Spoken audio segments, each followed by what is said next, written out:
Good. Oh, yes, I have got the sound on. Good morning, everyone. Welcome to another episode of Solid Ground. Lovely to have you with me. If you are online, well, of course you're online. This is online Facebook or LinkedIn or YouTube. So whichever platform you're using, good morning. If you want to comment this morning, because of course this is live, it's an opportunity if you've got questions or thoughts about anything other than my credit card and number or PIN number, I'm very happy to answer them. So the best way to get a message to me on this morning's Solid Ground is via the Family First Facebook page. As I say, you could be viewing this on my own Facebook page. I know hundreds of you do. I know there are people on YouTube and LinkedIn as well. But if you want to get a comment direct to me here in the studio, then you need to go onto the Family First Facebook page. And when you put a comment there, it'll eventually populate, as I say, on my screen here. And I can obviously say good morning. You can work out where you're from if you tell me, because that's one of the first things. I always love people to say good morning and let me know where in the world they are, because actually Solid Ground has viewers not only in New Zealand, but all around the world, it turns out, which is absolutely fantastic. So welcome to you all. And again, if you want to fire any questions or thoughts through, please jump on to the Family First Facebook page. Look, Solid Ground is part of that growing Family First network. You'll know at the end I actually run through all the programs. We're sort of like Family First TV in a way now. There's just a whole array of topics. But of course, the big one I think this week is the shocker, which is the Olympics. And then obviously, well, not obviously, I always say obviously because it is obvious to me. It's actually the big news, as I say, the Paris Olympics and the absolutely tawdry and terrible, contemptuous actually, treatment, particularly of Christian athletes and believers around the world. An absolute fail by the French. And then what's happening in America. I know at one level it doesn't have a direct impact on us here, but in New Zealand at one level, but at another it's fascinating. But a few things to talk about in New Zealand, including, it turns out, another chief executive in the public service having tens of thousands spent on them for a farewell. So I'll talk a little bit about that as well, because I think it's symbolic of how our system's quite broken at the moment here in New Zealand, and it's going to take quite a clear out. But as it is, good morning I see Penny here. Lovely to have you on, Penny, again. Good morning. And yes, it is wet. I must admit I'm slightly biased. I spent a good chunk of the weekend in the garden, and the other chunk of the weekend with my brother who's a carpenter. We were, of all things, fixing chicken coops and supposedly fixing holes and fences. I say supposedly, these pool inspectors I'm sure are lovely people, but oh my lord, the ideas they come up with. But good morning, and to you, whoops, I haven't pressed the right button. Well, so far so good. I've been up for an hour and a bit and it's going very, very well, but quite a busy day actually today. And look, he's nailed it. Or she, I do apologise, I can't actually see very well. If you can see what I see, everything's very small, but why is right, not a very nice sight to be exposed to.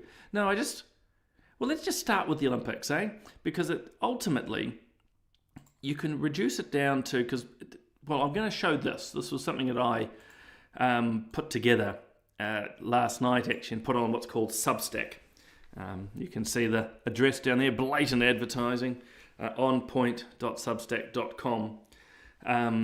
I wrote about what happened in the Olympics, and I've summarised it there. You know, it was an insult to Christian athletes, and I say and others because actually, I don't know about you guys, a goodly number of people who don't even have a belief structure have been taken aback by it for a whole variety of reasons. First and foremost, it's just insulting. And I think even people of a non-religious background can look at it and go, well, why would you do this? Olympic openings you'd think is about two things, if I might. The first is it's about sport and sporting excellence. The second, you would normally think it's about celebrating the country that it's in. So you think of Los Angeles, you think of Tokyo.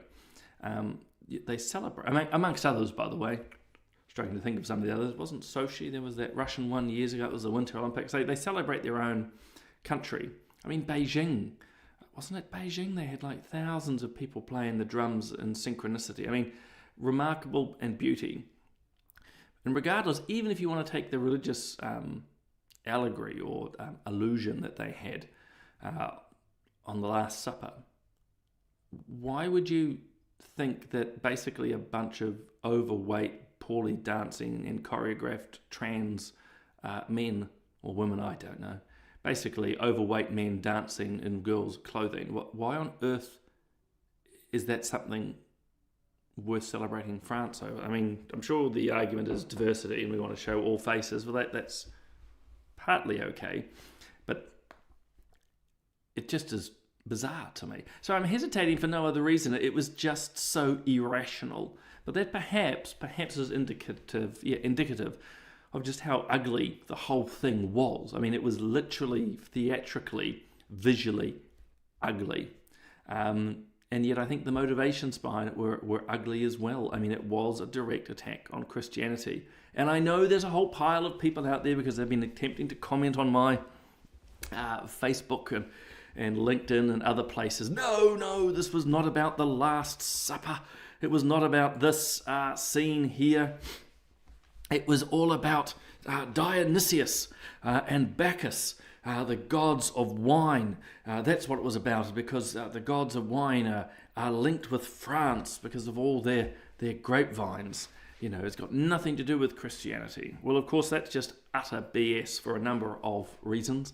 First and foremost, the organisers have admitted that it was. Secondly, yes, Dionysius was there. It was that overweight blue fellow who turned up in sort of a cornucopia. It was a tableau in the end. It was a mixture of metaphors, if I can play my own. It was a mixture. And so... and I see an excellent question coming in from Christine and Brendan here, which I will answer soon. So it was a mixture of themes, and I'm not going to show it because I just think it gives them more airtime. It was a mixture of imagery, but it was abundantly clear that it was this Last Supper that they were initially and basically just to be nasty, basically to deride Christianity. But I've been struck how so many of the effective people who are anti-Christian who will support this are running about now. They've never actually heard of Dionysius or Bacchus. They haven't studied the classics like some of us. But no, they're now insistent that it's this guy Dionysius. As I say, I have no doubt that Google search has been almost burnt out as these people go running headlong to try and work out, firstly, who Dionysius is, and then trying to justify it. I might just put this out as well, as I say, other than the organisers admitting that it was the Last Supper. Bacchus is never blue. So Bacchus, by the way, is the Roman name for the god of wine or pleasure. And Dionysius is the Greek name. So they're the same god with a small g. That's the first thing. Secondly, could someone, well, you don't have to here, but I'm talking to these people who love to attack Christians, amongst others, by the way, but mainly on Christians or Western values. What has a god of wine and orgy, drunkenness, vomiting, and orgies got to do with elite sport? Nothing, of course. Now they'll draw the long bow. Well, no, it's the god of wine, and therefore this is symbolic of the French vineyards. Good try. I think, most of us, even with just the smallest amount of artistic integrity, know that you don't need to have an overweight fat man, which is a tautology, by the way, sitting on a table, basically exposing himself to celebrate the vineyards of France. I think it's all the wrong symbolism. The other element to it all is ultimately, you can see that the Paris Olympics have actually pulled most of the footage and actually are actively scanning the internet. Believe it or not, if you share something from YouTube, they'll delete it.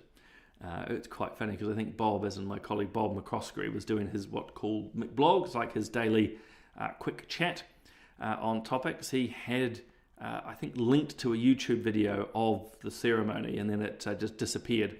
So they're actively taking it down because they know they've completely overstepped the mark. And as I just keep saying, it has got nothing to do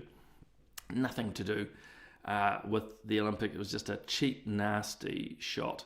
And the last thing I might say, and I don't think any of you are in this camp, but for those 2 or 3 people, literally, because my post, this little puppy here, I only put it up last night, and we're now well over 1,000 likes, hundreds and hundreds of comments, which is all very flattering, actually.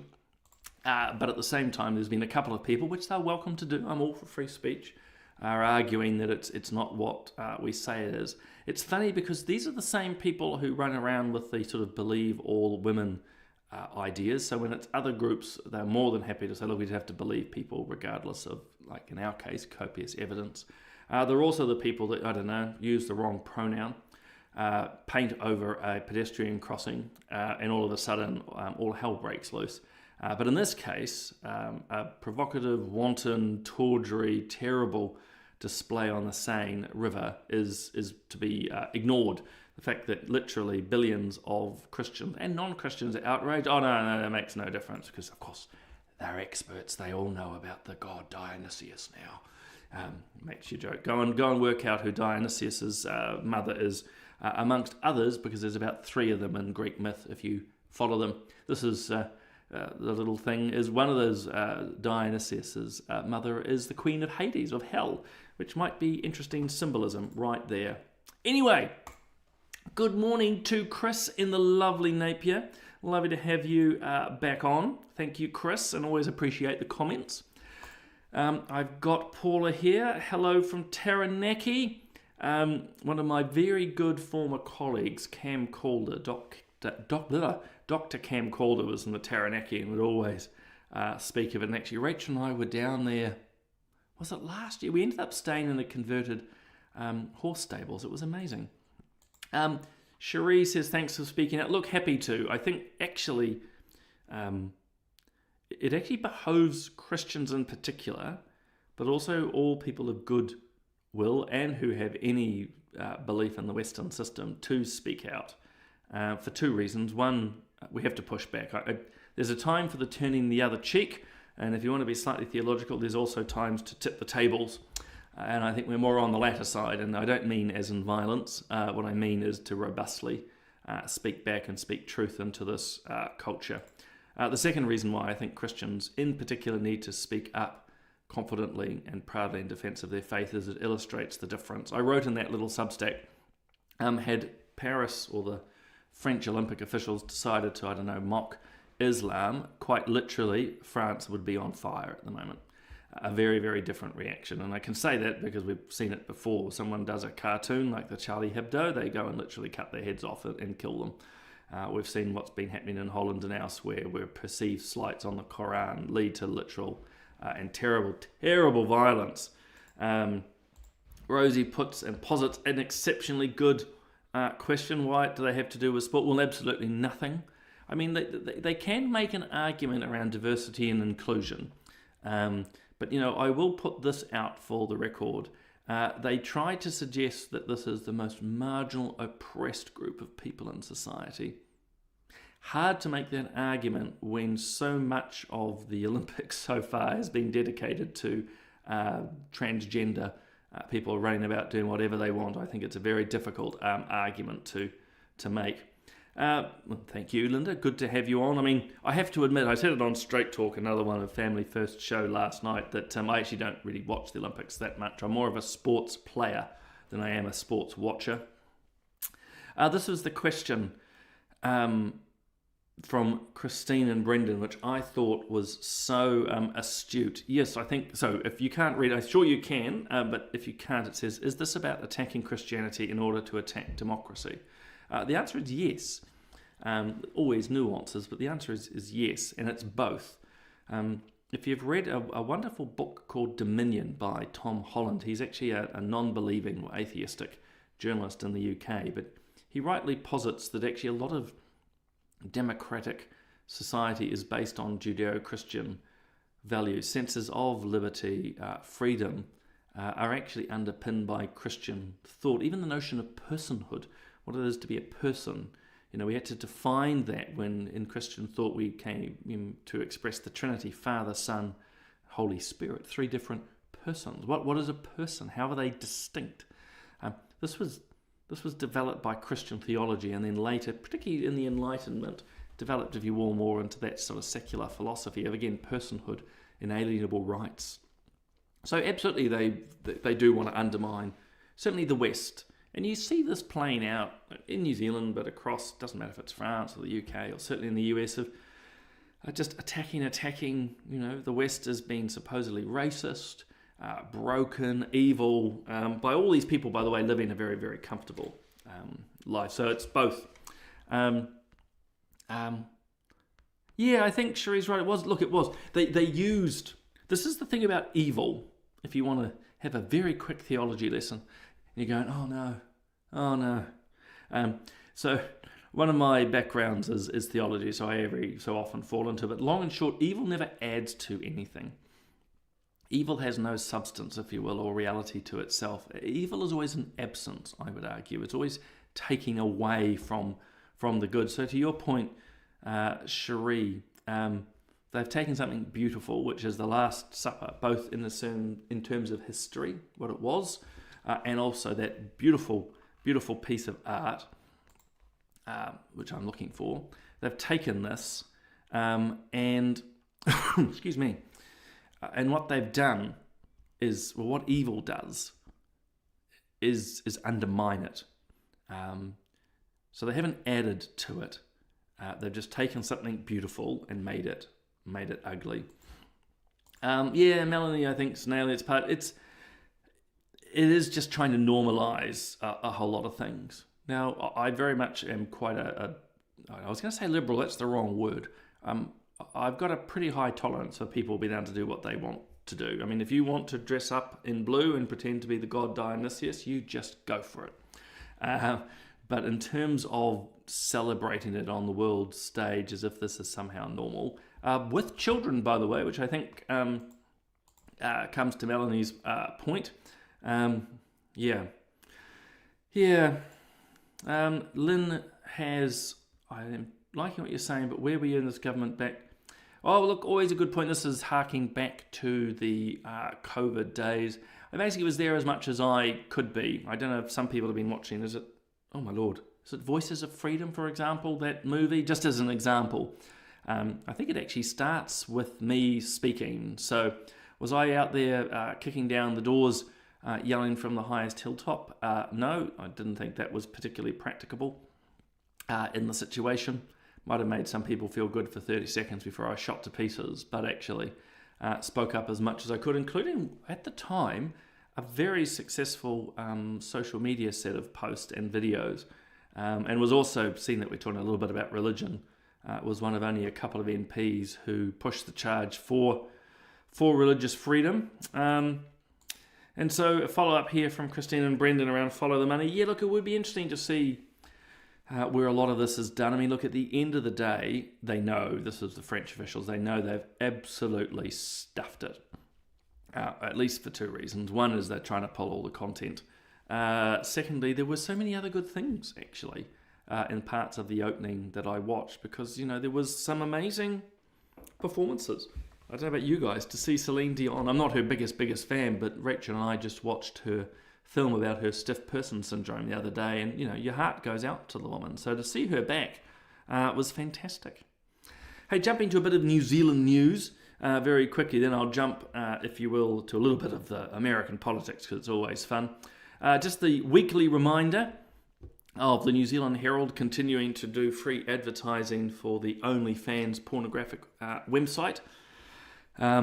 Just thought I'd share that, not because I'm a fan of OnlyFans, of course, but I have just noticed, literally just out every week, most days, we are getting this from New Zealand media, particularly the Herald, which is weird. Speaking of New Zealand as well, you may have seen this at Health New Zealand, and I'll come on to them in a moment too, or further, asking people to encourage prayer every day. And now, look, I'm all for prayer every day. I think it's a good thing to do. But the last time I checked about New Zealand, we're actually strictly a secular country. And now, what that means is we don't promote any religion, Christian, Muslim, pagan, you name it. That's not what we do. It's not really our thing. It's about in private. And of course, you'll all be aware that the woke and progressive left in particular are always very, very quick to tell us, no, keep your religion at home, keep it private. it's a separation of church and state. But it's quite funny that all of a sudden when it comes to praying to the Māori gods in particular, and it's not always, to be clear, you can pray in Māori to any god, and actually a lot of the waiata that we're familiar with in New Zealand are actually derived from Christian songs. But long and short, is it appropriate for a government department to be telling everyone to go and pray? And the short answer is no. It's not. It's not.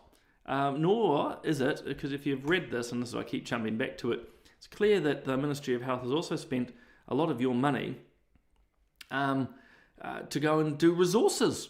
It's the same when I was in Parliament, all these prayer cards turned up to pagan gods to supposedly bless our food. Well, long and short, gets stuffed. But at the end of the day, someone has been spending, actually not someone, these ministries, government departments have been spending your money to generate this stuff. So pray, absolutely. Pray as if everything depends on that prayer. But, that is something I believe that still is private.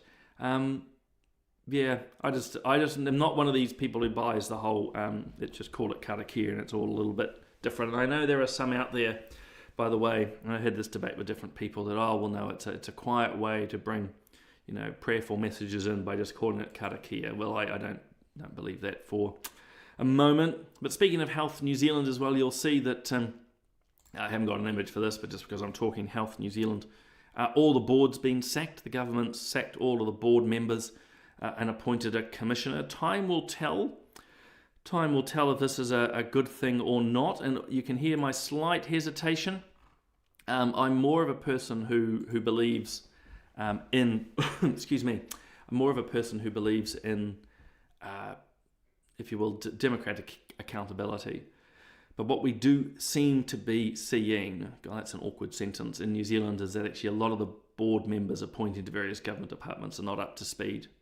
It seems clear from the information I can glean that actually the board for Health New Zealand just weren't up to task.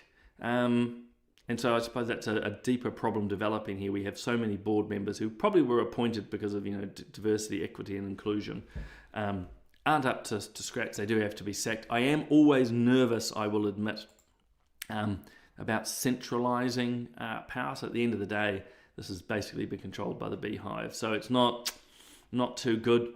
But this is just another indication of how the civil service is broken, and full power to this government as it roots things out. But the New Zealand Film Commission, these were the guys that have given hundreds of thousands of dollars to the likes of the Chloe Swarbrick movie and the Jacinda Ardern movie. But with the CEO leaving, they thought it was great to spend over 16,000 of your dollars to have parties.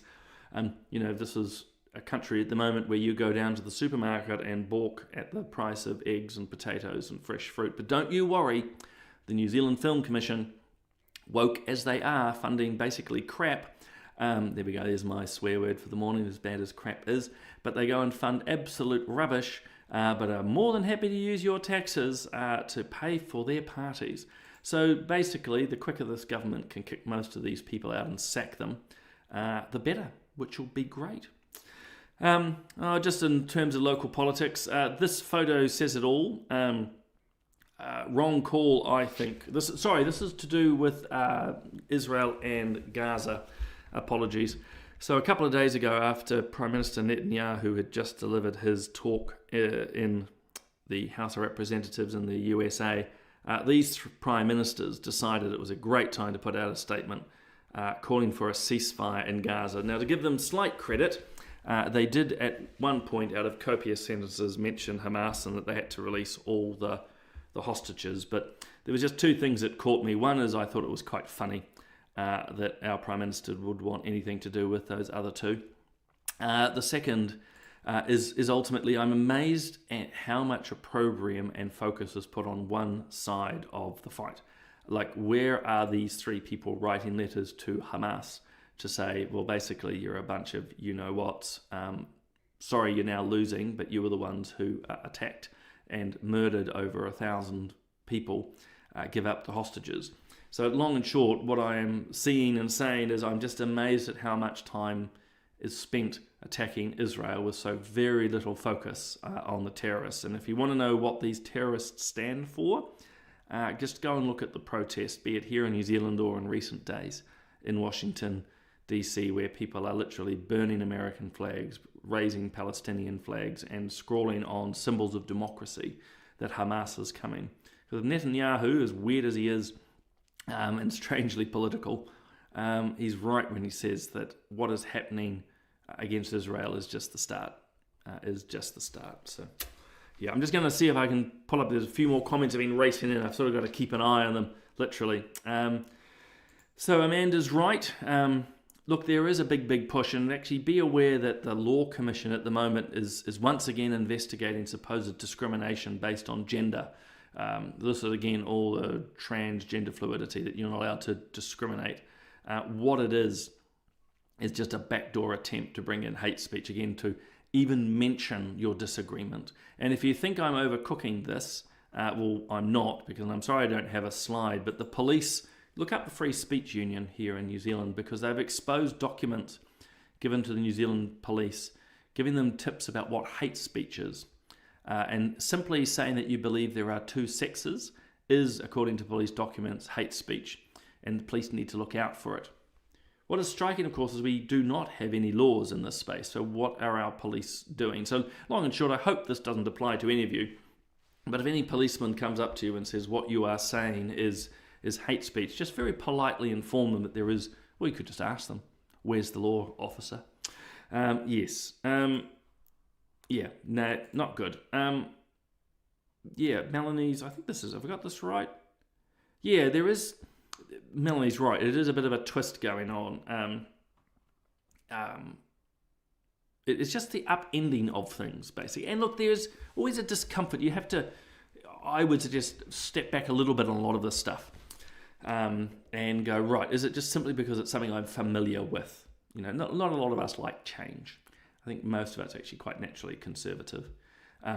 But there are so many circumstances at the moment where you go, yeah, okay, it is a change, but it's not the change for the better.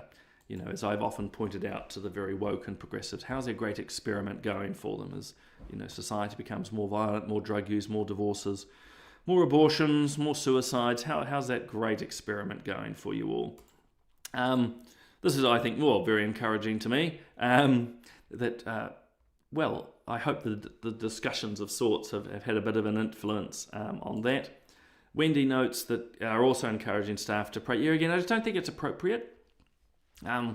It's just, yeah, again, well, it's more, is it inappropriate? Now, I'm probably getting a bit distinction here. It's not that it's morally wrong to pray by any means, but actually in a country that's meant to try and respect all people and traditions, you imagine being the atheist in the room with this foist on you, but also it's the hypocrisy that's very much in play in society, that, you know, we're meant to be a separated church and state. We're meant to be secular. So in other words, the woke, the progressives, the left, the liberals, whatever you want to call them, will roll those lines out when it suits them. But, you know, boots and all when it comes to let's have a karakia.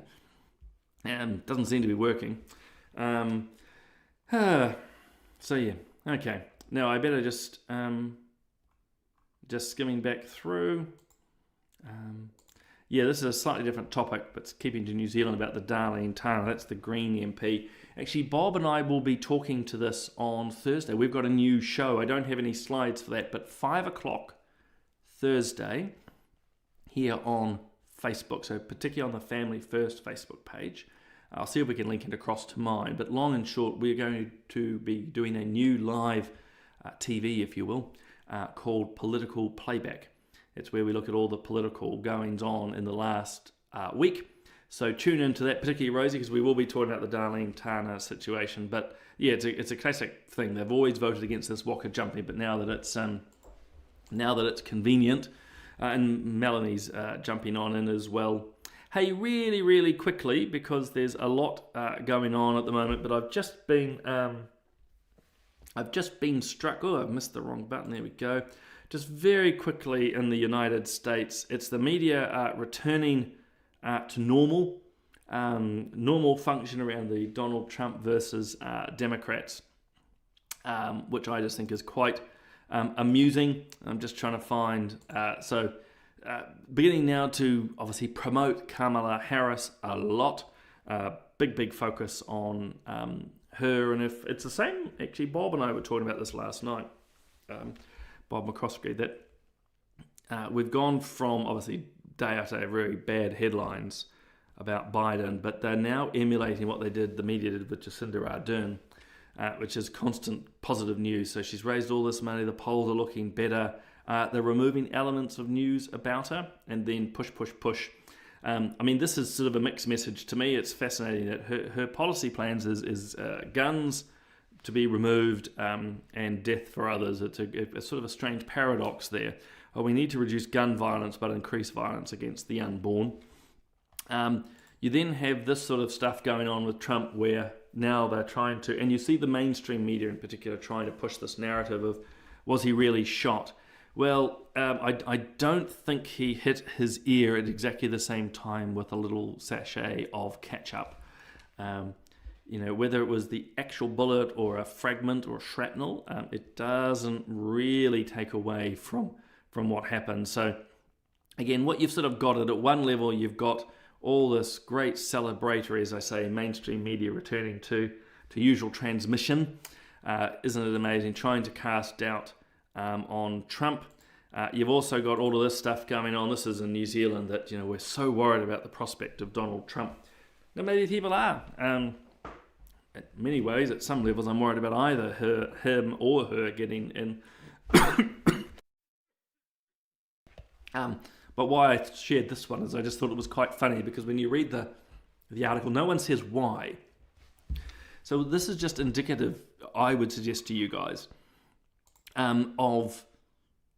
basically, if people are worried, as it says, if people are worried, it's because the media have told you to be.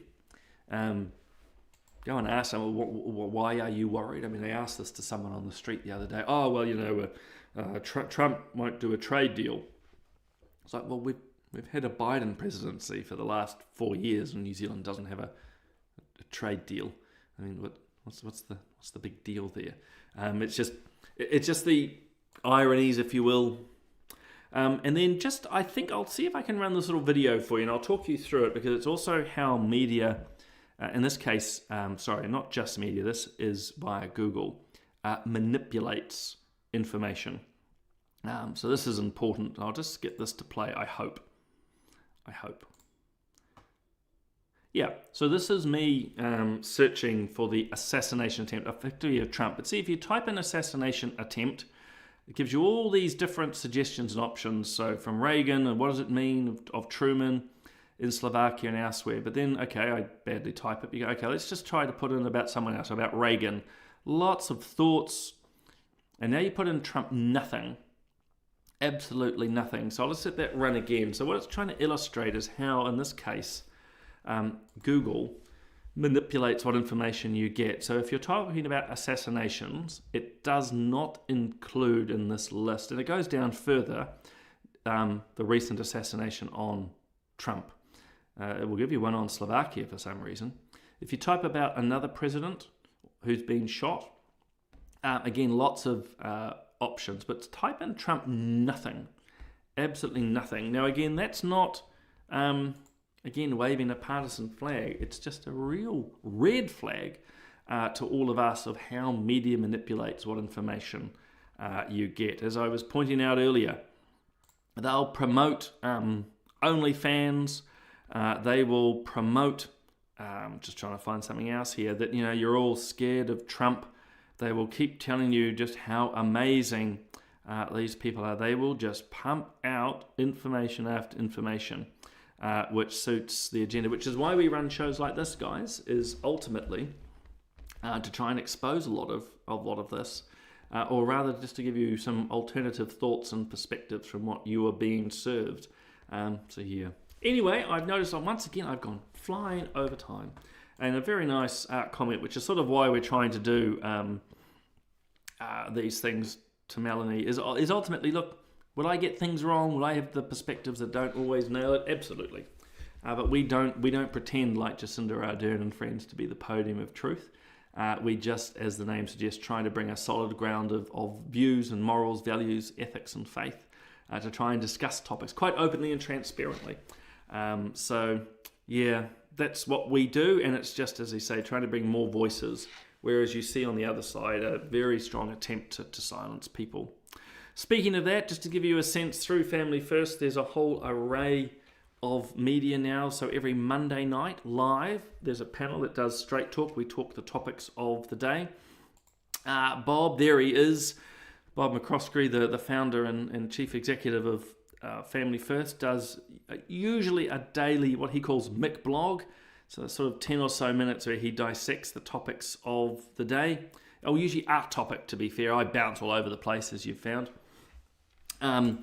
There's Pulse Point. My colleague Tumby dissects about 5 news stories a week, usually ones you haven't heard of. So one of the things that we do is, if you will, trawl the internet and media and work out what is and isn't happening in the world and let you know about it. Because again, what you are being fed often by media is quite curated or mediated. They choose what to or not.